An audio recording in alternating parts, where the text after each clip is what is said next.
तो 12th का second chapter sexual reproduction in flowering plant, Pushpi पादपों में जनन। ठीक है।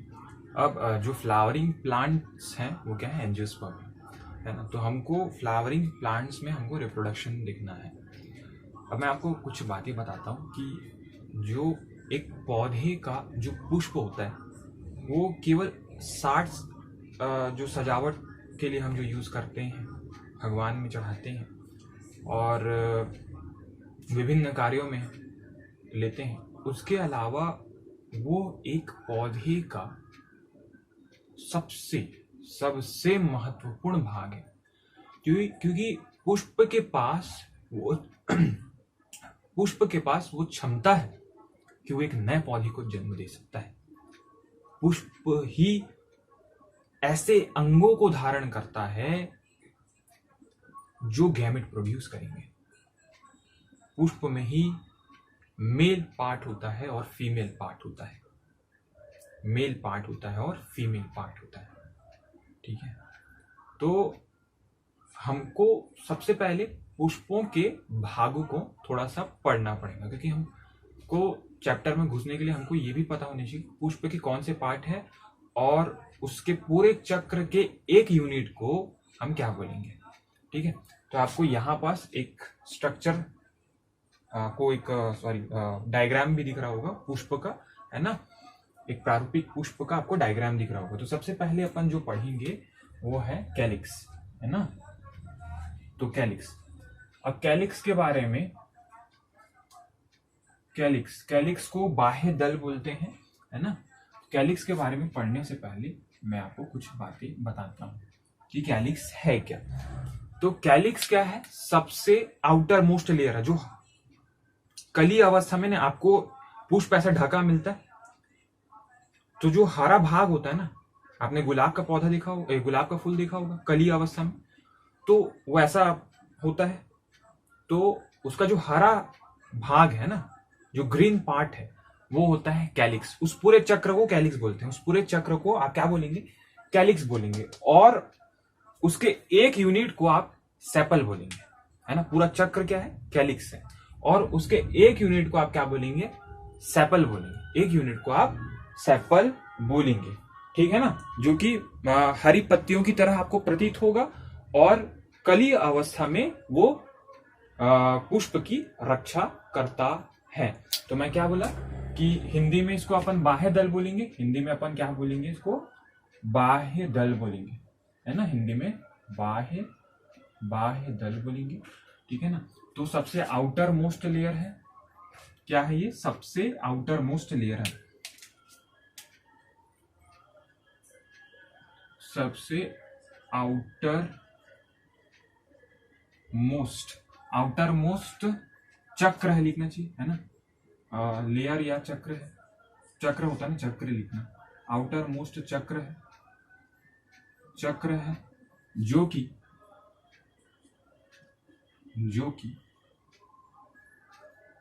सेपल से मिलकर बना होता है, तो इसकी इकाई क्या है बेटा, सेपल है। सेपल से मिलकर बना होता है,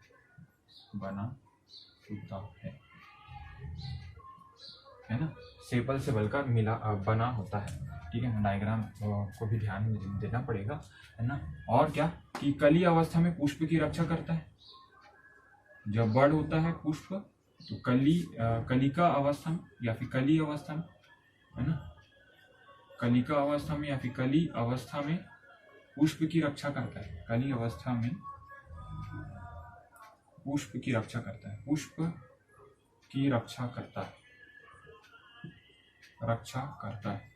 ना। तो कली अवस्था में बेटा ये क्या करता है, पुष्प की रक्षा करता है ना। तो सबसे जो आउटर मोस्ट पार्ट है वो क्या है, कैलिक्स है। आपको डायग्राम यहाँ पर शो रहा भी होगा, छोटा सा दिखा है, लेकिन आप उसको वीडियो पॉज करके आप डायग्राम को ध्यान से देखिए, है ना। थोड़ा सा जब डायग्राम देख रहे हो थोड़ा सा क्वालिटी हाई कर लेना वीडियो का, तो आपको ज्यादा क्लियर दिखेगा कि इमेज कैसा है। ठीक है।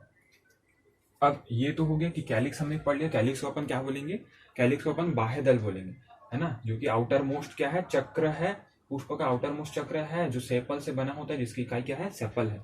अब हमको इसके अंदर क्या पढ़ना है, कोरोला पढ़ना है। तो कोरोला क्या है, रंगहीन भाग है ना, जो पेटल से मिलकर बना हुआ है और ब्राइट कलर का होता है, ठीक है ना।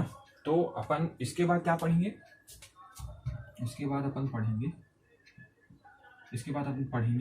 कैलिक्स हो गया, कोरोला पढ़ना है, कोरोला है ना। कोरोला को बेटा दल बोलते हैं ना, दल पुंज एनसीईआरटी क्या लिखता है इसका, हाँ दल ही लिखता है, दल नहीं लिखता, वो दल पुंज लिखा होगा, ठीक है ना। अपन इंग्लिश को पहले लेके चलते हैं, कोरोला। तो कोरोला क्या है, ये सबसे पहले इसकी जो यूनिट है ये किससे मिलकर बना होता है, तो ये इसकी जो यूनिट है, ये किससे मिलकर बना होता है, ये पेटल से मिलकर बना होता है ना। तो पेटल इसकी यूनिट है या पेटल से मिलकर बना होता है ना, पेटल से मिलकर पेटल से बना है, पेटल से मिलकर बना है, लिख देता हूँ, मिलकर बना है ना, पेटल से मिलकर बना है, ठीक है। ये पुष्प का रंगीन भाग है, ये पुष्प का या फ्लावर का, पुष्प का ब्राइट कलर्ड भाग है या पार्ट है, ठीक है। दूसरा, ये कीटों को आकर्षित करता है, ये कीटों को अट्रैक्ट करता है बेटा, अट्रैक्ट करता है, आकर्षित करता है ना। अट्रैक्ट करता है, किसको आकर्षित करेगा, ये पुष्प को आकर्षित करता है, ठीक है ना। सॉरी, कीटों को आकर्षित करता है, ये कहाँ लिखा हूँ भाई, ये कीटों को ना, इसको अलग मत समझना, इंसेक्ट्स को आकर्षित करता है, अट्रैक्ट करता है, ठीक है। तो ये कलरफुल पार्ट आपको डायग्राम में दिख रहा होगा, कलरफुल पार्ट है ना, जो कि पिंक टाइप से दिख रहा है, वही क्या है, कोरोला है। वो पूरा बहुत सारे जो मिलकर जो बनाएंगे वो क्या बनाएंगे, कोरोला। लेकिन उसका अगर एक यूनिट, उसके एक पंखुड़ी को ले, तो उसको आप क्या बोलोगे, उसको आप पेटल बोलोगे, है ना। तो पेटल से मिलकर बना हुआ है, ठीक है। दे दिया जो कि आपका कलरफुल पार्ट है, जो क्या करेगा, इंसेक्ट्स को, कीटों को आकर्षित करता है, किसके लिए, पॉलिनेशन के लिए। पॉलिनेशन क्या होता है, मैं आगे आपको बताऊंगा डिटेल में, ठीक है। अब जो अगला पार्ट है, ये तो कलरफुल पार्ट हो गया, ये सामान्यतः आपको ग्रीन मिलेगा, जो कैलिक्स है वो क्या मिलेगा, आपको ग्रीन मिलेगा। आप लिख लीजिएगा ना, वीडियो पॉज करके आप लिख लो, ये जो कैलिक्स है, जो बाह्य दल है, वो सामान्यतः हरे पत्तियों की तरह होता है, ठीक है। फिर इसके बाद तीसरा जो पार्ट है वो एंड्रोशियम है, एंड्रोशियम है ना, एंड्रोशियम है ना। इसको एनसीईआरटी शायद उमंग लिखता है, क्या लिखता है एनसीईआरटी इसको, हाँ उमंग लिखता है ना, उमंग,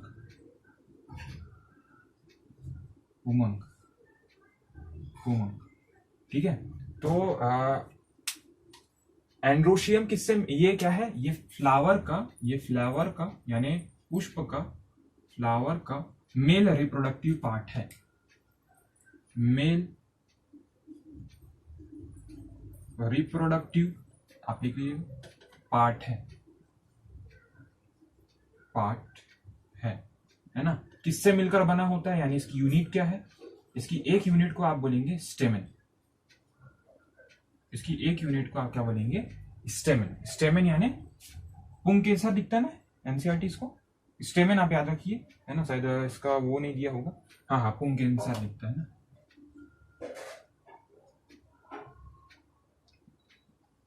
केसर, ठीक है, पुंकेसर है ना, पुंकेसर, ठीक है। तो इसकी एक इकाई क्या है, स्टेमेन है ना, इसकी यूनिट क्या है, स्टेमेन है।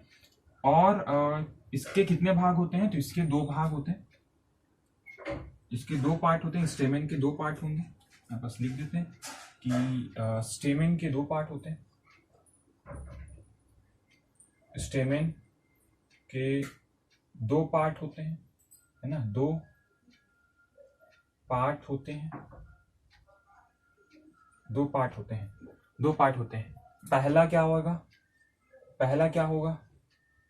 पहला होगा एंथर, एंथर या पोलन सैक जिसको बोलते हैं, है ना, पराग कोश लिखना चाहिए ना, एंथर होगा, और दूसरा क्या होगा, इसको हिंदी में पराग कोश लिखता है,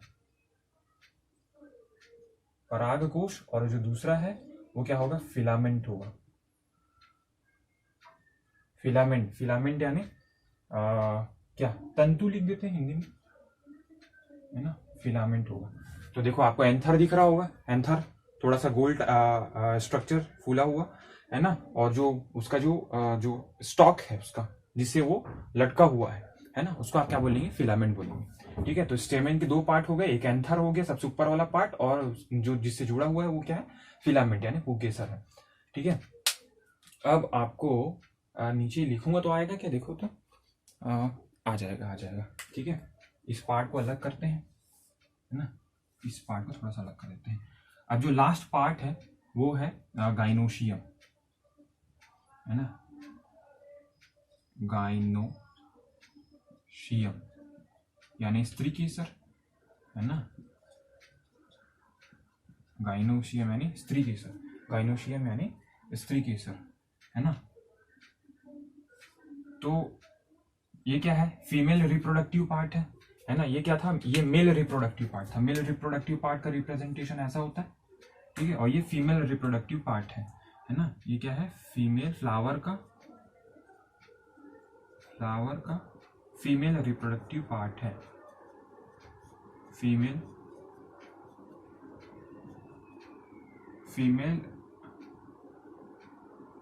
रिप्रोडक्टिव पार्ट है,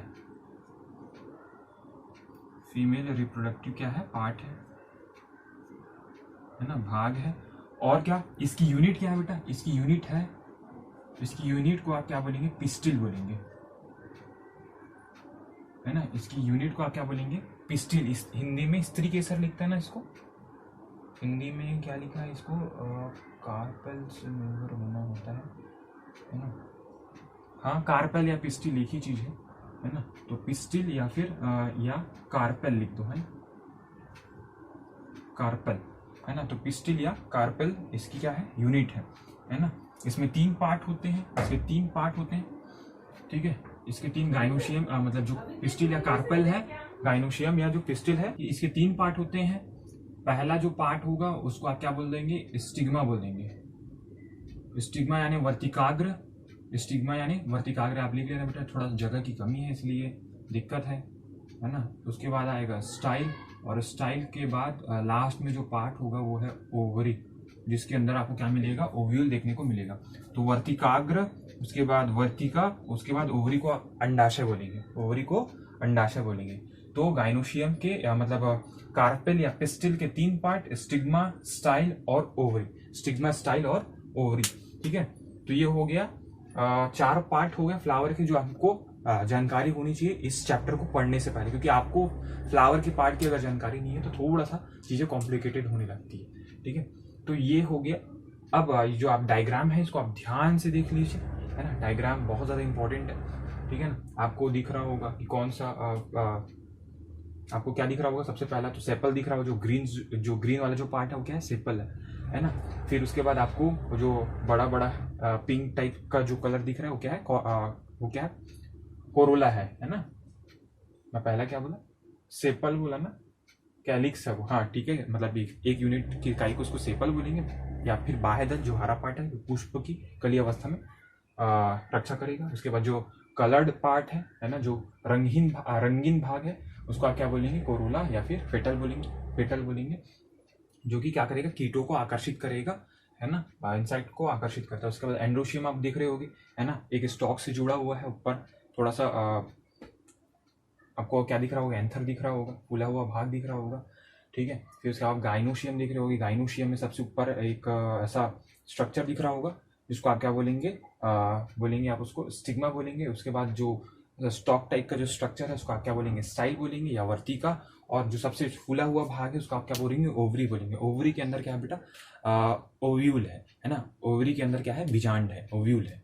ठीक है, अब हम ये हो गया ना, अब हम क्या करते हैं, प्री फर्टिलाइजेशन इवेंट्स और उसके एसोसिएटेड स्ट्रक्चर, उसकी संरचना की बात करते हैं। ठीक है, तो चलो लिखते हैं। तो होता ये है कि जब पेड़ में ना, किसी पौधे में या फिर किसी पादप में जब पुष्प आता है ना, तो पुष्प के आने से पहले ये तय हो जाता है कि पुष्प आने वाला है। उस पौधे में अनेक आपको बहुत सारे हार्मोनल चेंजेस और स्ट्रक्चरल चेंजेस देखने को मिलते हैं। बहुत सारे आपको क्या देखने को मिलेगा? हार्मोनल चेंजेस और स्ट्रक्चरल चेंजेस आपको देखने को मिलते हैं। ठीक है। और जो पुष्प के पहले, पुष्प बनने से पहले आपको एक कली टाइप की संरचना दिखती है ना, उसका फ्लोरल प्राइमोडियम बोल सकते हैं, जो कि पुष्प के बनने से पहले वाली जो संरचना है, उसमें उन हार्मोन्स के कारण, जिन हार्मोन में चेंज आया है और कुछ स्ट्रक्चरल चेंज, कुछ संरचनात्मक भिन्नताएं होती है, जिसके कारण उस फ्लोरल प्राइमोडियम के मध्य विभेदन और डेवलपमेंट होने लगता है। विभेदन यानी डिफरेंशिएशन और विकास यानी डेवलपमेंट होने लगता है। ठीक है। तो उस बात को लिखते हैं कि ये बात तो मैं नहीं लिखता है ना, अपन डायरेक्ट मुद्दे पे बात करते हैं कि मैं मुद्दा ये जो बोला कि पुष्प आने से पहले ये तय हो जाता है कि पौधे में पुष्प आने से पहले ये तय हो जाता है कि वो पुष्प बनने वाला है ना। और फ्लावर बनने से पहले, फ्लावर यानी पुष्प आने से पहले ये तय हो जाता है, ये तय हो जाता है कि पादप यानी पौधे में यानी प्लांट में फ्लावरिंग होने वाला है, यानी पुष्प निकलने वाला है, पुष्प आने वाला है, फ्लावरिंग होने वाला है या पुष्प आने वाला है। हिंदी में ऐसा लिखते हैं, आने वाला है, आने वाला है। क्या होता है? अनेक आपको बहुत सारे वेरियस अनेक हार्मोनल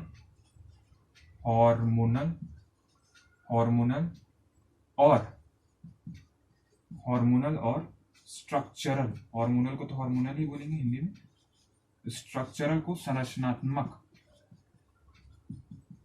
संरचनात्मक चेंजेस यानी विविधताएं, चेंजेस होने लगते हैं, परिवर्तन होने लगते हैं।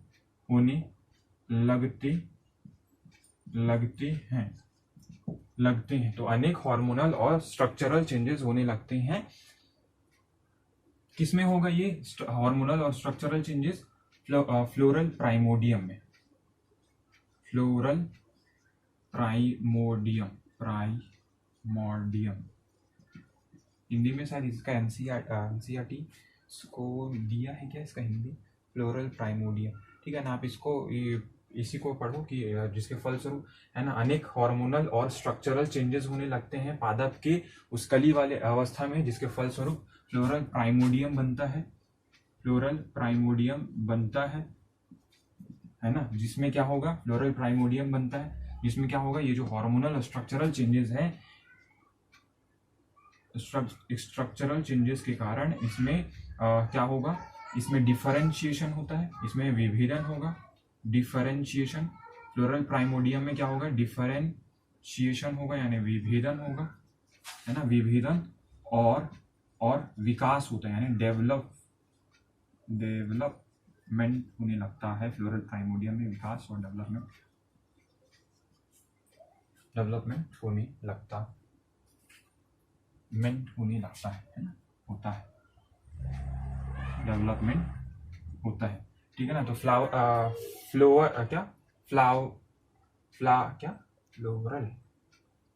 लिखते हैं, फ्लावरल। ठीक है। प्राइमोडियम में डिफरेंशिएशन और डेवलपमेंट होता है, जिससे एक नया पुष्प बनेगा, जिससे एक न्यू फ्लावर बनता है ना।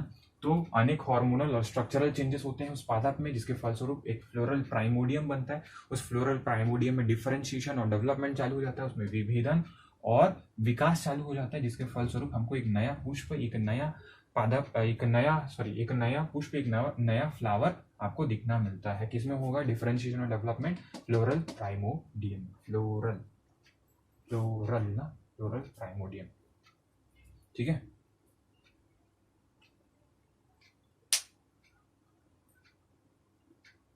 ये ना फ्लोरल नहीं होना चाहिए, मेरे को लग रहा ही था ये फ्लोरल होता है ना, फ्लोरल प्राइमोडियम, फ्लोरल प्राइमोडियम बनता है, ठीक है। अब आगे अपन किसको देखेंगे, स्टेमेन और माइक्रोस्पोरेंजियम के स्ट्रक्चर को देखते हैं, ठीक है। तो देखते हैं चलो।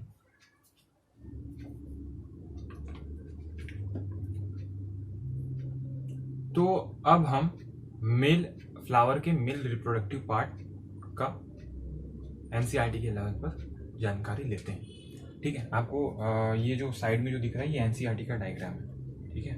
आपको अपने बुक में भी आपको देखना है, ध्यान से देखना है, ठीक है। अब जो फ्लावर का जो मेल रिप्रोडक्टिव पार्ट है वो क्या है, स्टेमेन है ना। स्टेमेन में आपको दो भाग दिखते हैं, एक तो ऊपर पॉलन ग्रेन देखने को, पॉलन सैक देखने को मिलता है, और नीचे आपको फिलामेंट देखने को मिलता है, ठीक है। अब पॉलन ग्रेन बनता किस में है, तो पॉलन ग्रेन बनता है माइक्रोस्पोरेंजिया में, लघु बीजाणुधानी में, या माइक्रोस्पोरेंजिया में बनता है, लघु बीजाणुधानी में बनेगा कौन, पॉलन ग्रेन। पॉलन ग्रेन को क्या बोल सकते हैं, माइक्रोस्पोर बोलेंगे, है ना। तो माइक्रोस्पोर बनेगा किसमें, माइक्रोस्पोरेंजिया या लघु बीजाणुधानी में। तो लघु बीजाणु जो है वो लघु बीजाणुधानी में बनेगा, ठीक है।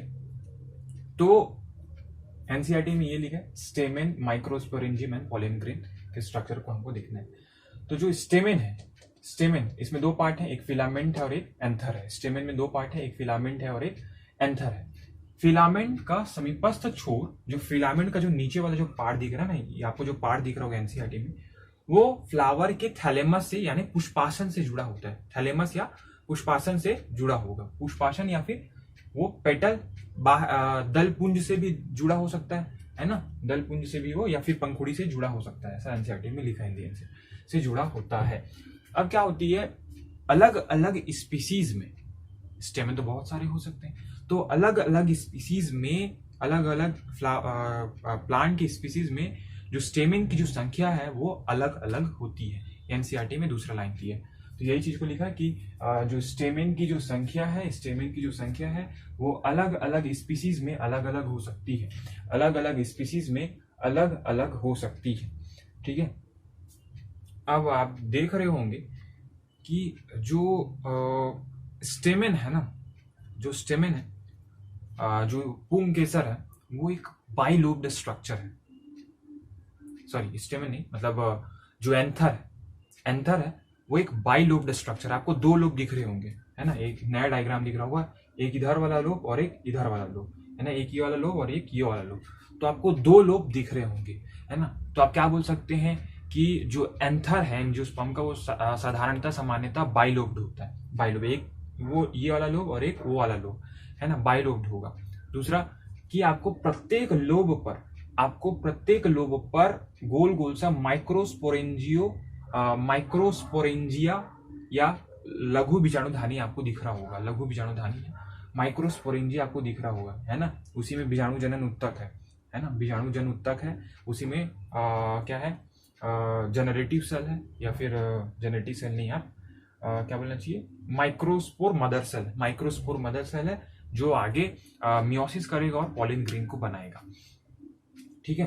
तो आपको दिख रहा होगा प्रत्येक लोब में आपको दो माइक्रोस्पोरेंजिया आपको दिख रहा होगा, है ना। प्रत्येक लोब में आपको दो माइक्रोस्पोरेंजिया आपको दिख रहा होगा, ठीक है। अब क्या बोल सकते हैं कि प्रत्येक लोब में जो एक टिपिकल प्रारूपिक एंजियोस्पर्म के एंथर को देखें तो वो बाइलोब्ड है ना। बाइलोब्ड आपको समझ गए, है ना, द्विपालित है, ठीक है। प्रत्येक पाली या प्रत्येक लोब में टू थीका दिख रहे होंगे आपको, दो कोष्ठ दिख रहे होंगे, डाई, है ना, आपको दो थीका दिख रहे होंगे, वो गोल गोल जो दिख रहा है ना वो थीका है ना। तो आपको पूरे एंथर में आपको चार लोब दिख रहे होंगे, लेकिन प्रत्येक लोब में आपको दो थीका आपको देखने को मिल रहा होगा। मतलब आप इसको क्या बोल सकते हैं, द्विकोष्ठिकी यानी डाइथीकस बोल सकते हैं, ठीक है। इसको आप एंथर को डाइथीकस बोल देंगे। अब प्रत्येक थीका को एक लॉन्गिट्यूडिनल सेक्शन अलग करता है, एक लॉन्गिट्यूडिनल खांच अलग करता है, जिसको आप लाइन ऑफ डेहिसेंस बोलेंगे, जिसको आप क्या बोलेंगे, लाइन ऑफ डेहिसेंस बोलेंगे, ठीक है, जो मैं यहाँ से लिखा नहीं हूँ लेकिन आप लिख लेना कि लॉन्गिट्यूडिनल खांच थीका को सेपरेट करती है, जिसे लाइन ऑफ डेहिसेंस कहते हैं, जिसे लाइन ऑफ डेहिसेंस कहते हैं, लाइन ऑफ डेहिसेंस कहते हैं। ठीक है, अब एंथर को देखें तो एंथर का अगर ट्रांसवर्स सेक्शन देखें, अनुप्रस्थ काट देखें, तो एक 4 दिशीय संरचना है, एक 4 साइडेड स्ट्रक्चर आपको एंथर का देखने को मिल रहा होगा। देख लो 1 2 3 और ये 4 है ना, आपको 4 दिशीय संरचना आपको देखने को मिल रहा होगा। कौन? एक एंथर एक 4 दिशीय संरचना है। ठीक है, तो एक 4 साइडेड स्ट्रक्चर है और प्रत्येक कोने पर माइक्रोस्पोरेंजिया है ना, प्रत्येक उस कोने पर क्या है, माइक्रोस्पोरेंजिया आपको देखने को मिल रहा होगा। 1 कोना, 2 कोना, 3 कोना और 4 कोना, प्रत्येक कोने पर आपको माइक्रोस्पोरेंजिया आपको देखने को मिल रहा होगा। ठीक है, माइक्रोस्पोरेंजियम पॉलन सेक बनाता है। माइक्रोस्पोरेंजियम आगे विकसित होकर, जो माइक्रोस्पोरेंजियम है ना, जिसमें बनने क्या वाला है, पॉलन ग्रेन बनने वाला है, तो वही जो माइक्रोस्पोरेंजियम है वो आगे विकसित होगी। जब जो पुष्प है वो मैच्योर हो जाएगा, वो परिपक्व हो जाएगा, तो वही जो माइक्रोस्पोरेंजिया है वो आगे पॉलन सैक बनेगा, पराग कोश बनेगा। लघु बीजाणुधानी आगे पराग कोश में विकसित होती है, ऐसा लाइन एनसीईआरटी में लिखा है। ठीक है ना, पॉलन सैक के पूरी लंबाई में, अब आपको एक नया स्ट्रक्चर दिख रहा होगा, है ना, पॉलन सैक के पूरी लंबाई में जो पराग कण है वो ठसाठस भरे होते हैं, है ना। तो लाइन ऑफ डेहिसेंस जो आपको दिख रहा होगा लंबा, उस पूरी लंबाई में पूरे पराग कण ठसाठस भरे हुए हैं। ठीक है, अब हमको थोड़ा सा स्ट्रक्चर देख लेते हैं माइक्रोस्पोरेंजियम का, लघु बीजाणुधानी का हम स्ट्रक्चर देख लेते हैं कि सबसे बाहरी लेयर एपिडर्मिस, उसके बाद एंडोथीशियम दिख रहा होगा, एंडोथीशियम के बाद आपको middle layer, and middle layer के बाद टैपिटम, एंड टैपिटम के बाद माइक्रोस्पोर मदर सेल देखने को मिलेगा। ठीक है, तो आगे देखते हैं, इसको मैं रफ करता हूँ। ठीक है, आप स्क्रीनशॉट ले लीजिए।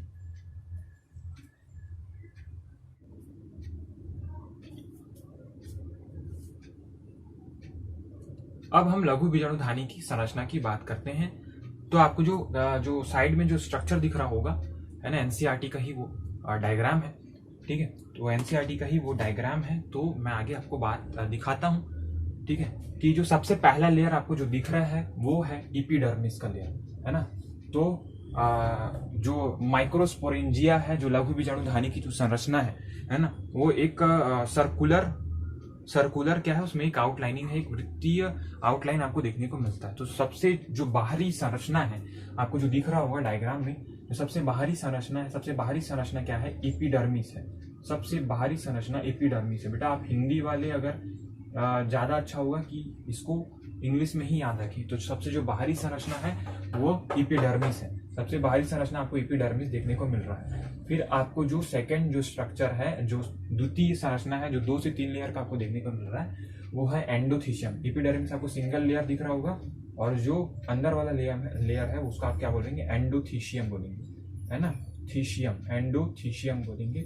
जो सेकंड 2 से 3 लेयर का जो स्ट्रक्चर है उसका आप क्या बोलेंगे, एंडोथीशियम बोलेंगे। फिर आपको दिख रहा होगा जो तीसरा जो लेयर है वो आपको दिख रहा होगा, मिडिल लेयर दिख रहा होगा आपको, है ना, आपको दिख रहा होगा मध्य परत की संरचना दिख रहा होगा, है ना, मध्य परत दिख रहा होगा, मिडिल लेयर दिख रहा होगा, जो कि तीसरा लेयर है।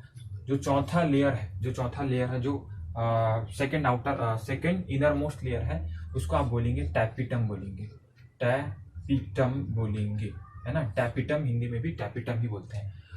अब क्या होता है कि जब फ्लावर इमैच्योर होता है, क्या होता है जब फ्लावर इमैच्योर होता है ना, जब फ्लावर अपरिपक्व होता है, पुष्प अपरिपक्व होता है, तो लघु बीजाणुधानी की प्रोटेक्शन का जो काम है वो इन 3 लेयर है, तो 4 लेयर, मिडिल लेयर भी बीच में आता है, एनसीईआरटी इसको लेबलिंग नहीं करता। ये चारों संरचनाएं लघु बीजाणुधानी की संरक्षा करती है ना, प्रोटेक्शन देने का काम करती, संरक्षित करती है ना। तो इमैच्योर फ्लावर में, इसमें अपरिपक्व पादप में, इमैच्योर फ्लावर में, अपरिपक्व पादप में, इमैच्योर फ्लावर में, अपरिपक्व पुष्प में, इमैच्योर फ्लावर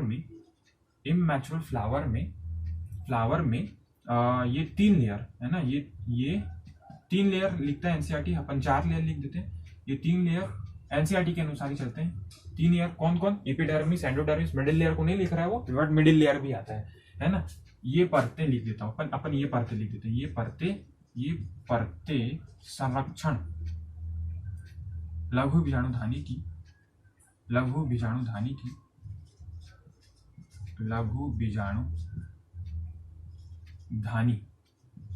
यानी माइक्रोस्पोरेंजियम की,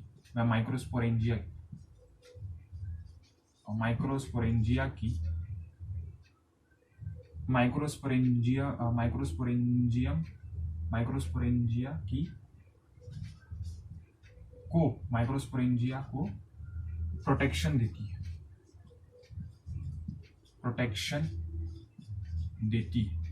है ना। ये 3 परतें, मतलब 3 परतें एनसीईआरटी में लिखता है, अपन ये चारों परतें को देखेंगे, ठीक है ना।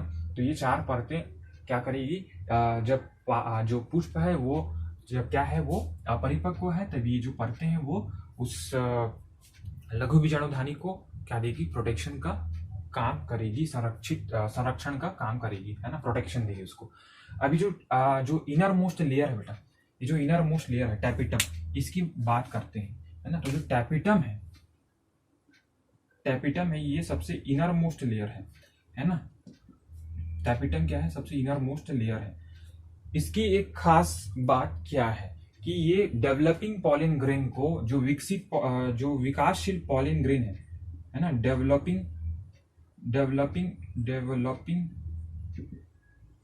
डेवलपिंग यानी विकासशील पराग कणों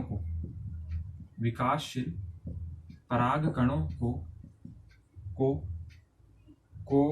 पोषण देता है, नरिशमेंट देगा, है ना, पोषण देता है, नरिशमेंट देता है, ठीक है ना। तो डेवलपिंग जो पॉलिन ग्रेन है, जो परागकण या पॉलिन ग्रेन है ना, डेवलपिंग पॉलिन ग्रेन भी लिख देता हूँ। पॉलिन ग्रेन, परागकण को क्या बोलते हैं,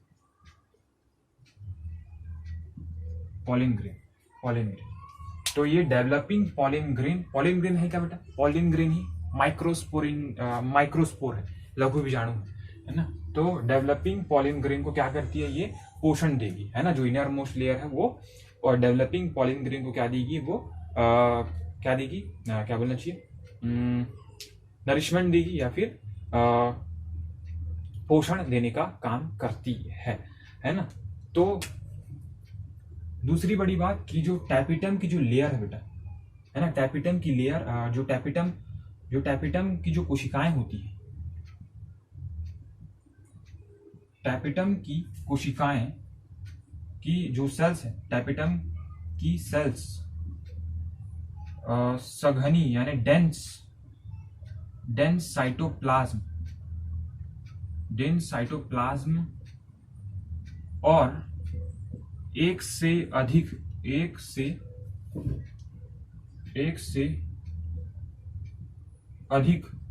न्यूक्लियस यानी केंद्रकों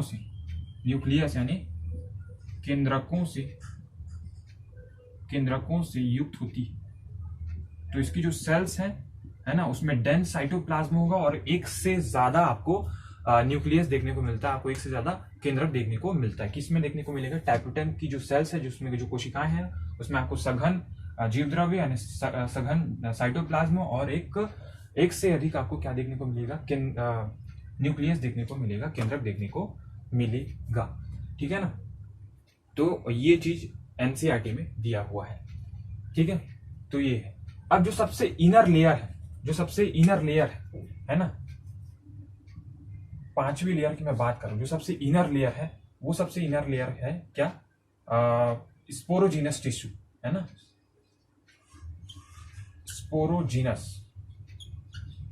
स्पोरोजीनस टिश्यू यानी बीजाणु जन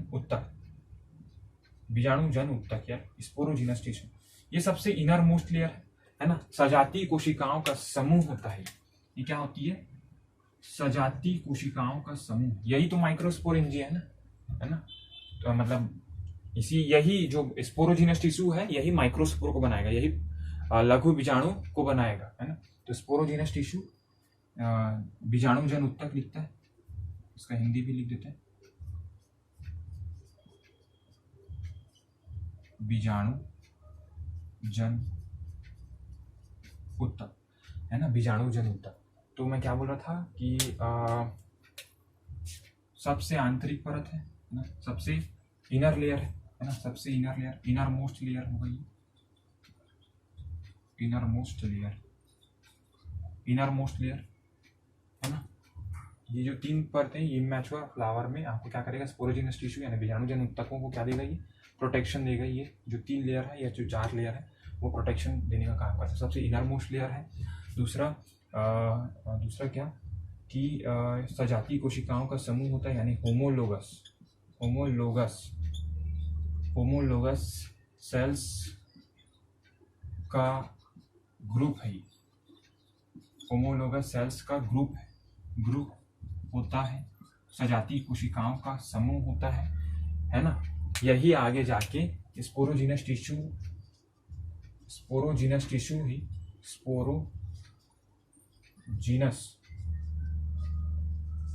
टिश्यू ही आगे जाके क्या बनाएगा बेटा, माइक्रोस्पोर को बनाता है, माइक्रोस्पोर को बनाएगा। माइक्रोस्पोर या क्या बोल देंगे अपन, माइक्रोस्पोर को अपन पॉलिन ग्रेन बोलते हैं, है ना, माइक्रोस्पोर या पॉलिन ग्रेन, है ना। तो लघु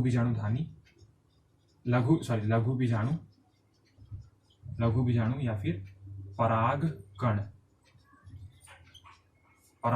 तो जो बीजाणुजन ऊतक ही है, बीजाणुजन ऊतक ही, इसी में क्या कौन सा विभाजन होता है, अर्धसूत्री विभाजन से आपको लघु बीजाणु यानी माइक्रोस्पोर या पॉलिन ग्रेन, एक ही बात है बेटा। जो माइक्रोस्पोर है उसी को अपन पॉलिन ग्रेन बोलेंगे, है ना, या फिर पॉलिन ग्रेन को ही माइक्रोस्पोर बोलेंगे।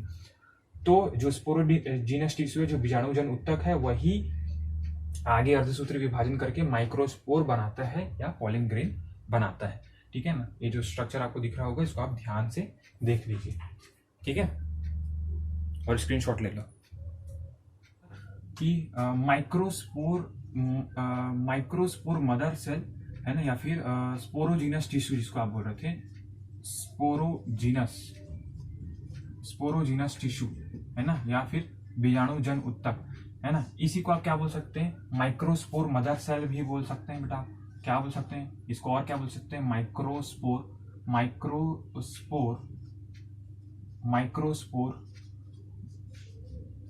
मदर सेल भी बोल सकते हैं, या फिर आप इसको क्या बोल सकते हैं, पीएमसी भी बोल सकते हैं, पॉलिन मदर सेल, है ना, पॉलिन मदर सेल, सब एक ही चीज है बेटा, पॉलिन मदर सेल। एनसीईआरटी इनका यूज अलग अलग जगह अलग अलग करता है, ठीक है ना। तो मैं क्या बोला कि स्पोरोजीनस टिश्यू या माइक्रोस्पोर मदर सेल, लघु बीजाणु मातृकोशिका, और पॉलिन मातृकोशिका या फिर परागकण मातृकोशिका यानी पॉलिन ग्रेन मदर सेल, है ना, या पॉलिन ग्रेन मदर सेल, या इसको शॉर्टकट में क्या बोलते हैं, पीएमसी बोलते हैं, है ना। तो यही जो पीएमसी है बेटा, यही पॉलिन जो मदर सेल है, जो सजातीय कोशिकाओं का समूह है, अगर मैं ऐसे बना दूं, है ना, जो एक केंद्रक से युक्त होगा, सजातीय कोशिकाओं का समूह होगा। तो अगर इसको मैं क्या मानूं, इसको पॉलिन मदर सेल मानूं, है ना, लघु बीजाणु मातृकोशिका मानूं, या फिर पॉलिन मदर सेल, सब एक ही चीज है बेटा, स्पोरोजीनस टिश्यू जिसको बोल रहे हैं, है ना। इसी में क्या होगा, इसी में अर्धसूत्री विभाजन होगा बेटा, है ना, इसी में अर्धसूत्री विभाजन होगा। इसमें कौन सा विभाजन होगा, इसमें अर्धसूत्री विभाजन होगा, है ना, अर्धसूत्री विभाजन होगा। अर्धसूत्री क्या होगा, विभाजन होगा, अर्धसूत्री विभाजन होगा, ठीक है ना। तो जो पॉलिन मदर सेल है, ये क्या है, ये 2n है ना, इसमें गुणसूत्रों की संख्या द्विगुणित है ना। अब अर्धसूत्री हुआ यानी मियोसिस हुआ, है ना, तो मियोसिस हुआ तो अर्धसूत्री जब विभाजन हुआ, मियोसिस डिवीजन हुआ, तब मियोसिस डिवीजन से 4 आपको माइक्रोस्पोर मिलेंगे, 4 माइक्रोस्पोर मिलेंगे, लेकिन ये शुरुआत में आपस में अटैच्ड होंगे, ना। आपको 4 माइक्रोस्पोर मिलेंगे, माइक्रोस्पोर मिलेंगे, है ना, आपको 4 क्या मिलेंगे, माइक्रोस्पोर मिलेंगे। तो ये क्या है, ये क्या बन गया, आपको ये सब की संख्या क्या है, ये पॉलिन ग्रेन हो गया, है ना, 4 क्या हो गया, माइक्रोस्पोर हो गया, 4 माइक्रोस्पोर हो गए, लघु बीजाणु हो गए, है ना। 4 माइक्रोस्पोर, इसको अभी इस अवस्था में माइक्रोस्पोर ही बोलेंगे। 4 लघु बीजाणु बनेंगे, लघु बीजाणु बनेंगे, है ना। अब इसमें अर्धसूत्री विभाजन हुआ तो अर्धसूत्री यानी सूत्रों की संख्या क्या हो गई, आधी हो गई, है ना। तो इन सब का जो पोलाइडी लेवल है ना, जो सूत्रण है वो क्या है, एन है ना, एन है, यानी हैप्लॉइड स्ट्रक्चर है, ठीक है ना। तो इसमें अर्धसूत्री विभाजन हुआ तो ये क्या हो गया, हैप्लॉइड स्ट्रक्चर हो गया। दूसरी बड़ी बात देखो, अभी आगे जाके ये मतलब एक केमिकल्स से जुड़े होते हैं, एक रासायनिक पदार्थ से जुड़े होते हैं, है ना। तो उसको अपन को नहीं पढ़ना है, ठीक है। ये एक रासायनिक पदार्थ से जुड़े होते हैं आपस में, है ना, उसको अपन को नहीं पढ़ना है, ठीक है। तो ये क्या हो गया, 4 माइक्रोस्पोर हो गए। अब ये आगे जाके जब परिपक्व होगा, आगे जाके जब परिपक्व होगा, है ना, जब मैच्योर होगा कौन, ये जो 4 आपको माइक्रोस्पोर मिले हैं, इसको आपको क्या, इसको आप एक और चीज बोल सकते हैं जो एनसीईआरटी में लेबलिंग किया है कि आप इसको टेट्राड बोल सकते हैं। माइक्रोस्पोर टेट्राड भी बोलते हैं, इसको क्या बोलते हैं, माइक्रोस्पोर, माइक्रोस्पोर टेट्राड बोलते हैं, टेट्राड, है ना, टेट्राड, है ना, या लघु बीजाणु चतुष्क भी बोलते हैं, माइक्रोस्पोर टेट्राड्स भी बोलेंगे, ठीक है। तो 4 आपको माइक्रोस्पोर बने जिसमें आपका पोलाइडी लेवल है वो क्या है, हैप्लॉइड है, एन है ना। अब क्या हुआ, ये माइक्रोस जो 4 जो लघु बीजाणु चतुष्क है, ये क्या हो गए, ये आगे जब मैच्योर होंगे, परिपक्व होंगे, ये जब आगे क्या होंगे, परिपक्व होंगे, तभी क्या हो जाएंगे, अलग हो जाएंगे और स्वतंत्र होकर पॉलिन ग्रेन बनाएंगे। स्वतंत्र होकर क्या बनाएंगे, पॉलिन ग्रेन बनाएंगे, है ना। अब ये क्या हो गए, पॉलिन ग्रेन बन गए, है ना, मैच्योर हुए और क्या बन गए, पॉलिन ग्रेन बन गए, यानी पराग कण बन गए, है ना, पराग कण बन चुके हैं, पराग कण बन चुके हैं, जिनमें वही पोलाइडी लेवल एन ही है ना। तो ये क्या हो गया, एक मिनट, आकर यही जो लघु बीजाणु चतुष्क है, जो माइक्रोस्पोर टेट्राड्स हैं, टेट्राड्स है ना, टेट्राड्स, ये डी है ना बेटा, ये डी टेट्राड्स है ना। तो जो लघु बीजाणु चतुष्क है, जिसको लिखा है एनसीईआरटी हिंदी में, यही आगे जाकर मैच्योर होकर पॉलिन ग्रेन को बनाते हैं, ठीक है ना, जिसका पोलाइडी लेवल क्या है, हैप्लॉइड है, यानी अगुणित है। तो microspore mother cell diploid structure है, एक द्विगुणित संरचना या 2n संरचना। अब आप यहाँ से भी क्वेश्चन बनता है, तो मैं आपको सब क्वेश्चन को आपको लिख के बता देता हूँ, यही चीजें क्वेश्चन बन के आती है ना। तो जो इपीडर्मिस का जो लेयर था, है ना, जो इपीडर्मिस का जो लेयर था, जो सबसे बाहरी लेयर था किसका, माइक्रोस्पोरेंजिया का, इपीडर्मिस का जो लेयर था, इपीडर्मिस, ये भी क्या है बेटा, ये भी 2n संरचना है, इपीडर्मिस भी 2n संरचना है ना, इपीडर्मिस भी क्या है, 2n संरचना है। अब जो दूसरा जो लेयर था इसके नीचे, वो था क्या था, एंडोथीशियम, एंडोथीशियम, है ना, एंडो जो थीशियम था, ये भी क्या है, आपका द्विगुणित संरचना है, ठीक है, एंडोथीशियम भी द्विगुणित संरचना है। आपका जो मिडिल लेयर है, आपका जो मिडिल लेयर है, मिडिल लेयर भी आपका 2n संरचना है ना। और जो टैपिटम है, टैपिटम भी आपका 2n स्ट्रक्चर है, टैपिटम भी आपका क्या है, 2n स्ट्रक्चर है। लेकिन जो पॉलिन ग्रेन है, जो माइक्रोस्पोर या पॉलिन ग्रेन जिसको बोल सकते हैं, यही माइक्रोस्पोर ही तो आगे जाके है ना जुड़ा हुआ, तो माइक्रोस्पोर बोल रहे हैं, है ना। तो जो माइक्रोस्पोर या पॉलिन ग्रेन है वो क्या है, हैप्लॉइड स्ट्रक्चर। क्यों, क्योंकि ये मियोसिस से बना है, ये मियोसिस से बना है ना। तो स्पोरोजीनस टिश्यू, अब भाई पहले तो सजाती कोशिकाओं का जो समूह है वो खुद बढ़ेगा ना यार, सजाती कोशिकाओं का समूह खुद बढ़ेगा, तो वो क्या किससे बढ़ेगा, ये खुद पहले क्या करेंगे, समसूत्री विभाजन करेंगे और अपनी संख्या को बढ़ाएंगे। और जब बहुत सारे, जब मैच्योर हो जाएगा, जो माइक्रोस्पोरेंजिया है, जो लघु बीजाणुधानी, वो मैच्योर हो जाएगा, तब वो जाके इन बीजाणुजन उत्तक या फिर लघु बीजाणु जो कोशिका है, इनमें क्या होगा, अर्धसूत्री विभाजन होगा, मियोसिस होगा, और 4 अगुणित क्या बनेंगे आपको, माइक्रोस्पोर टेट्राड्स, जो आगे जाकर पॉलिन ग्रेन को बनाएंगे, ठीक है।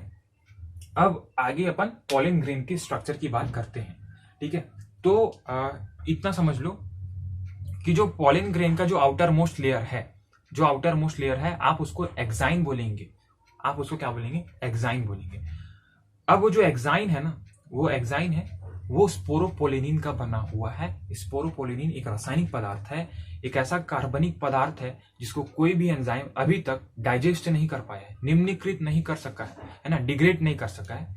तो स्पोरोपोलिनिन सबसे ज्यादा निरोधक कार्बनिक पदार्थ है, जो हाई टेम्परेचर और हाई एसिडिक और बेसिक क्या बोलना चाहिए, को टॉलरेट कर सकता है, को सह सकता है। ठीक है, अब उसके बाद परागकण की सबसे बाहरी संरचना क्या हो गई, आपका क्या हो गया, एक्साइन हो गया, जो स्पोरोपोलिनिन की बनी हुई है। उसके बाद एंटाइन, जो परागकण की खुद की जो भित्ति है वो बनी हुई है किससे, इंटाइन, उसको बोलेंगे इंटाइन, बने हुए इंटाइन बोलेंगे। जो इंटाइन है वो बनी हुई है सेलुलोज और पैक्टिन की बनी हुई है, सेलुलोज और पैक्टिन की बनी हुई है। ठीक है, तो आगे देखते हैं क्या क्या कैसे होते हैं, है ना। इतना का स्क्रीनशॉट ले लो। ये ध्यान देना बेटा, पोलाइडी लेवल बहुत ज्यादा इंपॉर्टेंट है। बात की है पॉलन ग्रेन के बारे में, तो पॉलन ग्रेन जो माइक्रोस्पोर मदर सेल है उसके मियोसिस से आपको 4 पॉलन ग्रेन मिले जो कि हैप्लॉइड है। अब पॉलन ग्रेन के अगर स्ट्रक्चर को देखें तो पॉलन ग्रेन आपको जनरली 25 से 50 माइक्रोमीटर के बीच में उसका आपको डायमीटर, उसका जो आकार है, उसका जो साइज है वो 25 से 50 माइक्रोमीटर के बीच में होता है, जिसको डायमीटर के रूप में एनसीईआरटी लेबलिंग करता है। ठीक है, अब पॉलन ग्रेन को अगर आप ध्यान से देखें तो पॉलन ग्रेन में 2 लेयर है।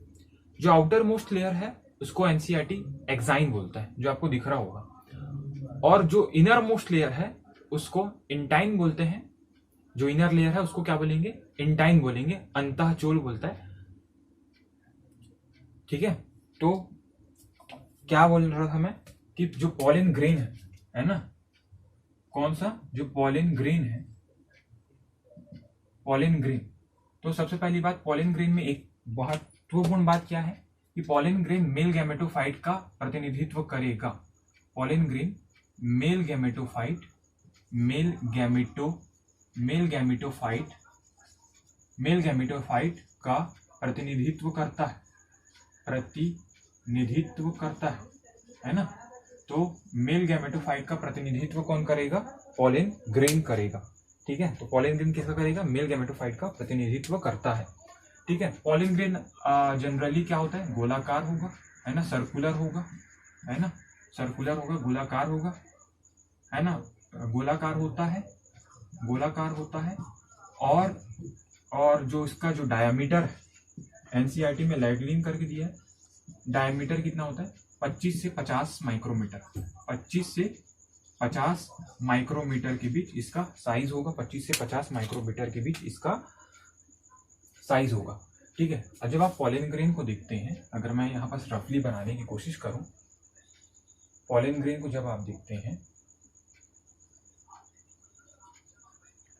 तो ऐसा कुछ पॉलन ग्रेन आपको देखने को मिलेगा, है ना। यहाँ पर जहाँ पर पॉलन ग्रेन,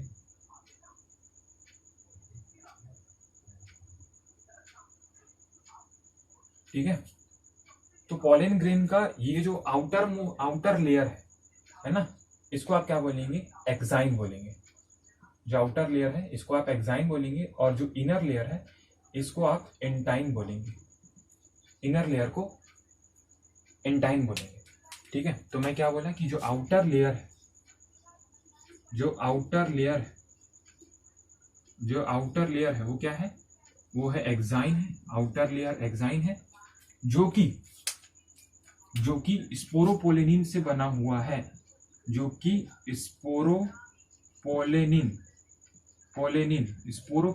से बना हुआ है।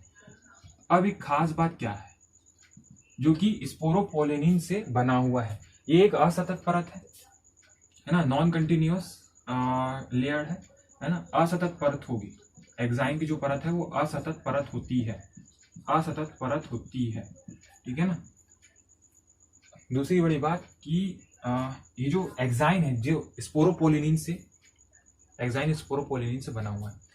अब ये मोस्ट रेजिस्टेंस कार्बनिक मटेरियल है, सबसे ज्यादा विरोधात्मक कार्बनिक पदार्थ है, जो कि हाई टेम्परेचर और हाई पीएच को टॉलरेट कर सकता है, हाई टेम्परेचर और हाई पीएच को टॉलरेट कर सकता है, सह सकता है, उसके सम्मुख टिक सकता है। अगर हाई टेम्परेचर भी आ गया तो उसको डिसइंटीग्रेट नहीं कर सकता। ठीक है, दूसरी बात कि अभी तक इस संसार में ऐसा कोई भी एंजाइम नहीं है जो स्पोरोपोलेनिन को निम्नीकृत कर सके, डिग्रेड कर सके, है ना। कोई भी ऐसा एंजाइम नहीं है जो स्पोरोपोलेनिन को डाइजेस्ट कर सके। तो ये एक फैक्ट वाली बात है। तो मैं ये बात बोला कि जो स्पोरोपोलिनिन है ना, मैं क्या बात बोला कि जो स्पोरोपोलिनिन है, अरे यार इसको क्या हो गया, चल रहा नहीं है ना। तो मैं बोला कि जो स्पोरोपोलिनिन है, स्पोरोपोलिनिन सब मोस्ट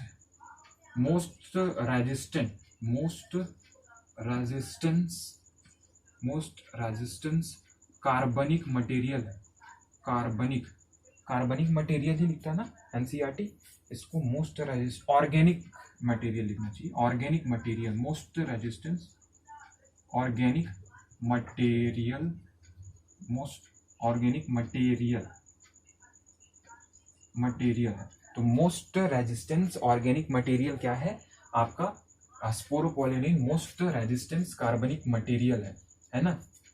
दूसरी बड़ी बात कि स्पोरोपोलिनिन, कोई भी एंजाइम स्पोरोपोलिनिन को डिग्रेड नहीं कर सकता या पचा नहीं सकता। कोई भी एंजाइम, कोई भी जो एंजाइम है, कोई भी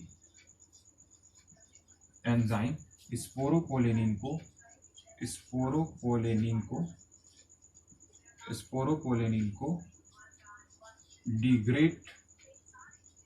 डिग्रेड नहीं कर सकता, डिग्रेड नहीं कर सकता ना, नहीं कर सकता है ना। डिग्रेड यानी निम्नीकृत या नहीं पचा सकता, सीधी सी बात, निम्नीकृत नहीं कर सकता है ना। एक मिनट, इसमें ना शायद वो नहीं है, इंक नहीं है, इंक डाल लेते हैं, ठीक है। कोई भी एंजाइम स्पोरोपोलिनिन को डिग्रेड नहीं कर सकता, कोई भी एंजाइम, है ना।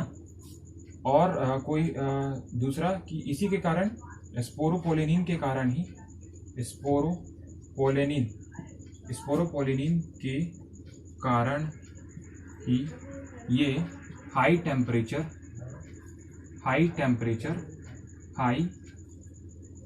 टेम्परेचर और हाईली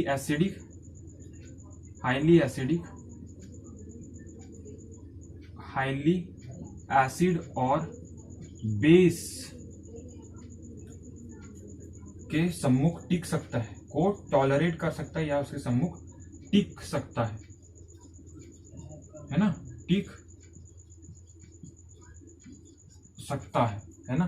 तो क्या बोला कि जो स्पोरोपोलिनिन के कारण ही ये हाई टेम्परेचर और हाई एसिड व बेस के सम्मुख टिक सकता है, ठीक है। अब मैं बोला कि ये जो एग्जाइन है वो स्पोरोपोलिनिन की बनी हुई है, और जहां पर स्पोरोपोलिनिन नहीं होता ना, इस जगह को आप क्या बोलेंगे, इस जगह को आप जर्म पोर बोलेंगे, इस जगह को आप क्या बोलेंगे, जर्म पोर बोलेंगे, इस जगह को आप क्या बोलेंगे, जर्म पोर बोलेंगे, है ना। इस जगह को आप क्या बोलेंगे, जर्म पोर बोलेंगे, ठीक है। दूसरा कि जो स्पोरोपोलिनिन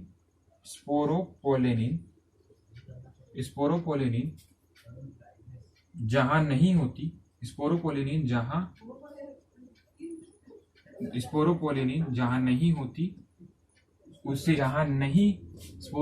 जहां नहीं होती, उसे जर्म पोर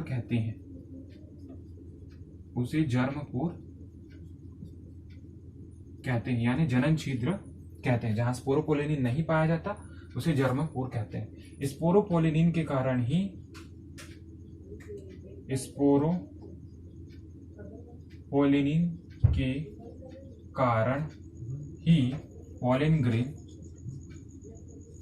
पॉलन ग्रेन फॉसिल के रूप में पाए जा सकते हैं, फॉसिल के रूप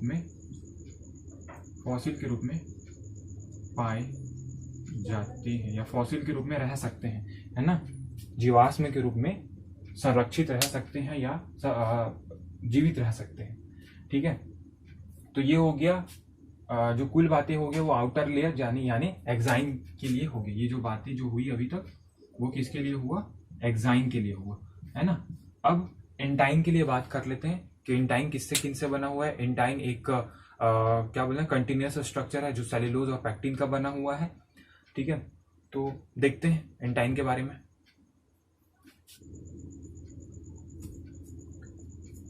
अब बात करते हैं इनर लेयर की। तो इनर लेयर एक सतत परत है, एक कंटिन्यूअस लेयर है किसका, पॉलन ग्रेन का।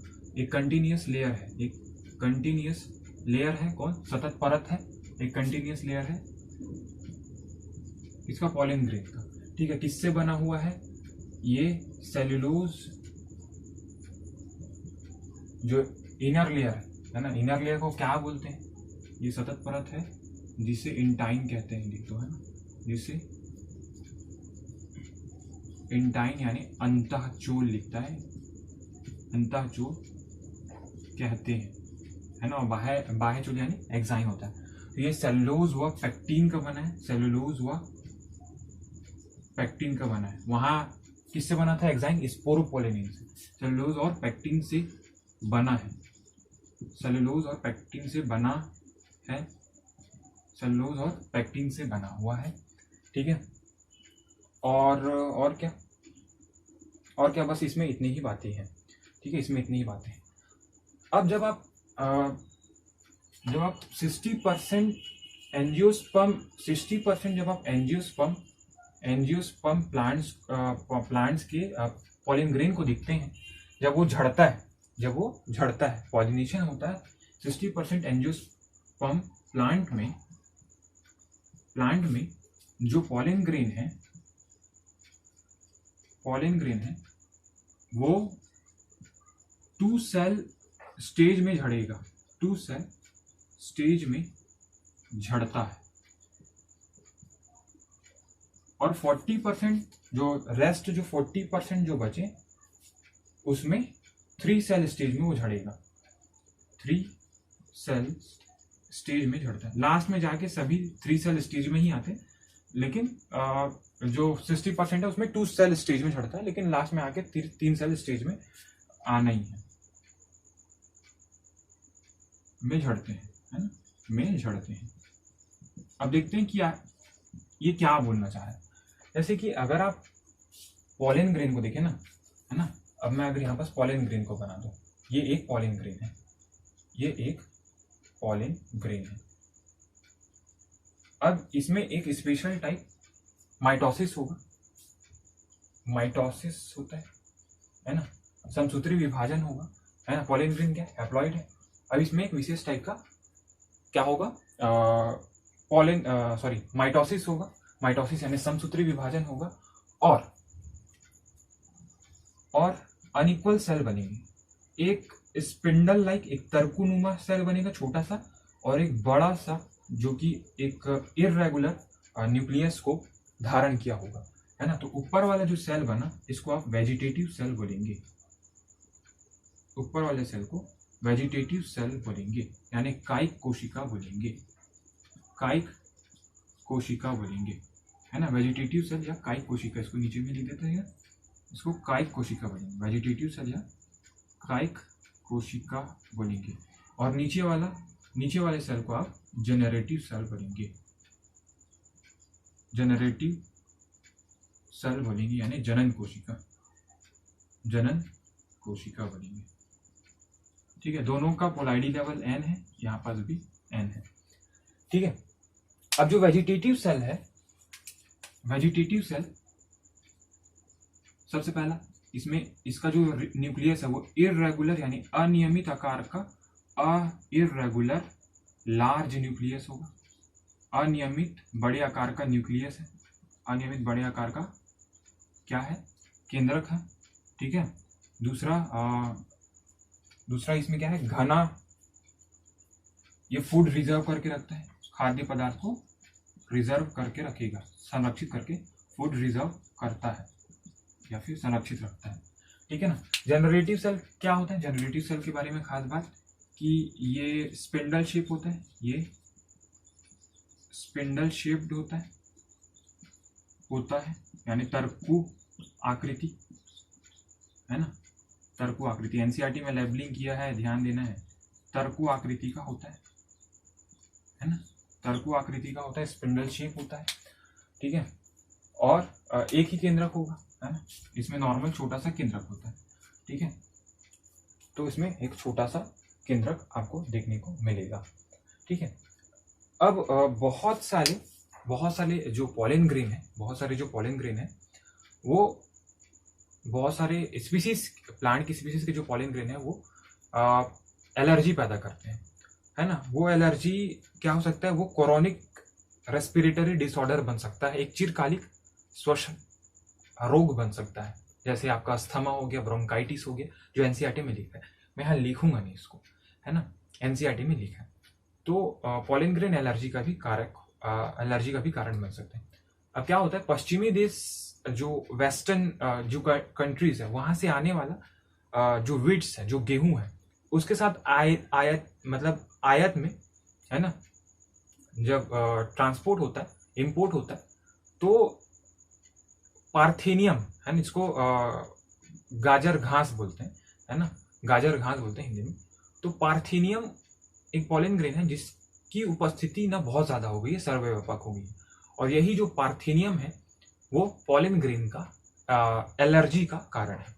वही क्या है, एलर्जी का कारण है। तो मैं लिख ही देता हूँ कि क्या कि पॉलन ग्रेन, बहुत सारी स्पीसीज के जो पॉलन ग्रेन है, बहुत सारे या फिर कुछ स्पीसीज के पॉलन ग्रेन की मैनी स्पीसीज ऐसे लिख देते हैं, ग्रेन की बहुत सी स्पीसीज एलर्जी का ऐसा लिखा है, एलर्जीज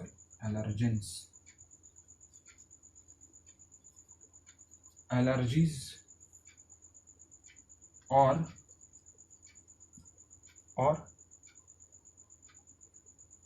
ब्रोंकियल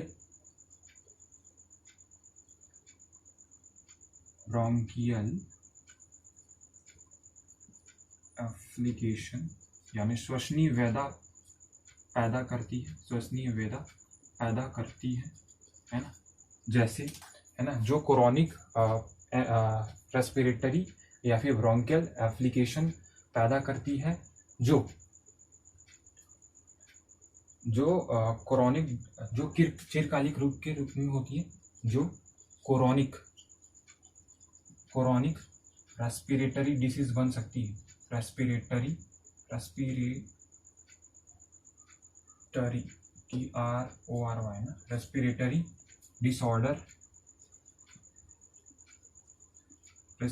डिसऑर्डर चिरकालिक।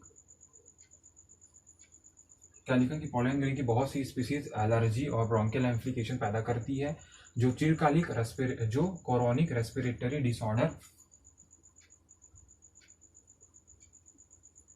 क्या हो सकता है ना, हो सकता है, चिरकालिक रोग के रूप में हो सकती है, लिखता हूँ, क्रोनिक रेस्पिरेटरी डिसऑर्डर हो सकती है, ठीक है ना। तो वो कौन कौन से है, पश्चिमी देशों से आने वाला पार्थेनियम, जिसको गाजर घास हिंदी में कैरोट ग्रास लिखा है के साथ, गाजर घास, हिंदी में गाजर घास लिखा है और इंग्लिश में शायद कैरोट ग्रास लिखा होगा, एक बार देख लेंगे एनसीईआरटी, शायद मैं गलत भी हो सकता हूँ, है ना। पार्थेनियम जिसको बोलते हैं, पार्थेनियम, ठीक है ना, पार्थेनियम ही एलर्जेंस का कारण है, ठीक है ना।